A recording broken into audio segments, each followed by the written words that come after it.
হয়েছে। আপনি দেখে কি মনে হয়েছে মারধর করছে? ছোট্ট শিশু তানহা 10 দিন দেখা নেই বাবার সাথে। এই বয়সেই তাই মায়ের হাত ধরে সিএমএম কোর্টে অপেক্ষা বাবাকে এক নজর দেখার।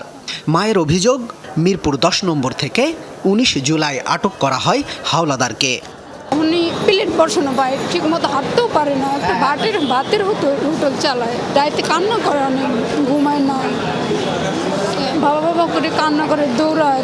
বৃদ্ধা রমেশা বেগমের ছেলে বাবু, ঘরে তার সন্তান সম্ভবা স্ত্রী। এমন সময়ে নাশকতার মামলায় আটক তিনি। ছেলেকে দেখার আশায় আদালত প্রাঙ্গণে মা রমেশা। আমারটা আমি জানি, আমার পোলার সংসারী ডান, আমার পোলা কাজ করে, অটো চালায়, এর বেদেরকে দোয়ানো বইছে, 4 দোয়ানে হেনতে ধরে লইছে। শুধু এরাই নয়, মোহাম্মদপুরের নয়ন, গাজীপুরের এনামুল সহ অসংখ্য মানুষের পরিণতি প্রায় একই। পরিবার নির্দোষ দাবি করলেও সবাই আটক সাম্প্রতিক সহিংসতার মামলায়। ও রাস্তায় হাঁটতে গেছিল দেখার জন্য গেছিল, পরে ওরে ধরে নিয়েছে। বাদামতলি কাজ করতেছিল, এই কাজের অবস্থা থেকে নিয়ে আসছে।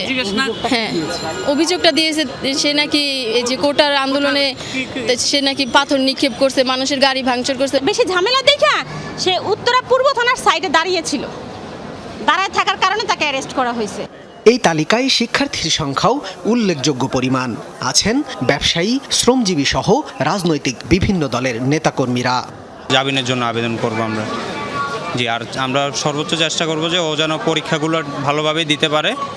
আর জি, এইচএসসি পরীক্ষার্থী। আমার যে পাশে ফ্ল্যাটের ভাইয়া, উনি আমাকে বাসায় যায় বলতেছে, আপনার দুলা ভাইকে দেখলাম 2 জন সিভিলে কাঁধে করে হাতে করে নিয়ে রাস্তা উঠায় গাড়ি দিয়ে নিয়ে গেছে। হাসপাতালে ঢুকছে ওষুধ কেনার জন্য, হেনতনে ধরে লয়ে গেছে। 8টা মামলা দিছে আমার ছেলের নামে। আদালতের আদেশ শেষে প্রিজন ভ্যানে করে আবারও আসামিদের নেওয়া হয় কারাগারে। এ সময় দিনভর অপেক্ষায় থাকা স্বজনরা প্রিয় মানুষটাকে একবারের জন্য দেখতে নাম ধরে ডাকতে ডাকতে ছুটতে থাকেন প্রিজন ভ্যানের পিছে।